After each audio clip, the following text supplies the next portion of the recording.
Bonjour, mesdames et messieurs. Bienvenue dans ce flash d'information. L'agence Emploi Jeunes a procédé lundi au lancement officiel de la session 2018 des programmes de stage. C'est un programme d'aide à l'embauche et un programme national de stage de jeunes qui ont pour objectif de mettre en œuvre une gamme variée d'approches d'insertion professionnelle pour les jeunes. Plus de 60 000 d'entre eux ont déjà bénéficié de ces programmes pour un investissement global de 37 milliards de francs CFA. Les précisions de Patricia Omo-Etia dans l'édition de 13 h. L'on a célébré dimanche la Journée mondiale de la Terre comme le 22 avril de chaque année depuis 1970. Le Jour de la Terre est aujourd'hui reconnu comme l'événement environnemental populaire le plus important au monde. Ici en Côte d'Ivoire, le gouvernement a fait une déclaration hier lundi par la voix de la ministre de la Salubrité, de l'Environnement et du Développement durable. Anne Désiré Ouloto a exhorté à la préservation et à la protection de la terre. La terre n'est pas un don de nos parents, ce sont nos enfants qui nous la prêtent. À travers ce proverbe indien, la ministre Anne Désiré Ouloto veut sensibiliser sur la protection et la préservation de la terre. Rendons hommage à cette terre d'espérance et de promesses de vie meilleure pour les générations futures, qui malheureusement est en plein déclin et perd peu à peu ses facultés nourricières. Et cela, l'homme en est l'évident responsable, au vu de son désintérêt à gérer de façon durable les ressources naturelles à lui prêter par sa descendance.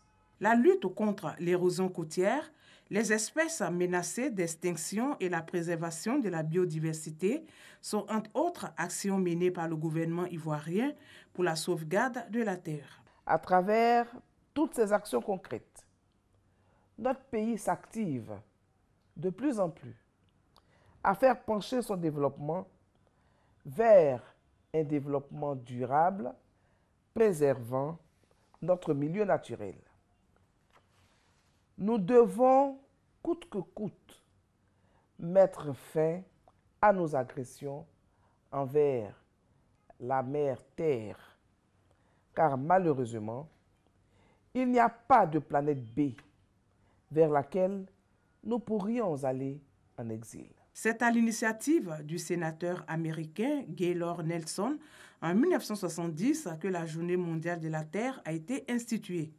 Objectif, sensibiliser la population à la protection de l'environnement et au changement de comportement. Propos recueillis par Grace Kando. Allons-y maintenant profiter des bienfaits de la forêt sur l'organisme. C'est une randonnée pédestre de 12 km environ pour découvrir la richesse de l'écosystème forestier. Elle est organisée par la SODEFOR, la Société de développement des forêts, à l'intention de ses partenaires et autres structures des administrations privées et décentralisées. Plus de 200 marcheurs y ont pris part. Notre reporter Franck Quadio en faisait partie. Vous verrez son reportage à 13 h. Les députés de l'Assemblée nationale du Mali ont approuvé hier lundi 23 avril à une large majorité, 109 voix pour, 35 contre, la déclaration de politique générale du Premier ministre. Le vote s'est déroulé après une séance de questions-réponses entre les députés et Soumaïlou Boubey Maïga. L'Union pour la République et la démocratie, l'URD, qui dispose de 15 députés à l'Assemblée, a voté contre la déclaration de politique générale du Premier ministre. Le principal parti d'opposition juge notamment que les délais sont trop courts. La mobilisation ne faiblit pas à Madagascar après une manifestation durement réprimée par les autorités qui avait fait 3 morts et une vingtaine de blessés le 21 avril dernier. Les manifestants ont à nouveau exprimé leur colère hier lundi 23 avril à Antananarive, la capitale. Le dialogue se poursuit en coulisses, mais aucun terrain d'entente ne semble en vue. L'opposition est déterminée à ne rien lâcher. Vincent Bolloré a été placé en garde à vue à Nanterre dans une enquête concernant les conditions d'obtention de concessions en Afrique par le groupe Bolloré dont il est le PDG. Le milliardaire breton est convoqué dans les locaux de la police judiciaire à Nanterre. Dans les Hauts-de-Seine, il est placé en garde à vue dans le cadre d'une information judiciaire ouverte, notamment pour corruption d'agents publics étrangers concernant les conditions d'obtention de concessions en Guinée et au Togo. Et puis pour terminer, sachez qu'au moins 10 personnes sont mortes et 15 blessées après qu'une camionnette a fauché des piétons dans le centre de Toronto au Canada. C'était hier lundi. Le conducteur a été arrêté. Ses éventuelles motivations restent inconnues, mais son acte était délibéré. Ralph Goodall, le ministre de la Sécurité publique, a laissé entendre donc qu'il s'agissait d'un acte isolé. Voilà, c'est la fin de ce flash. Merci de l'avoir suivi. Je vous retrouve tout à l'heure à 13 h pour le point complet de l'actualité.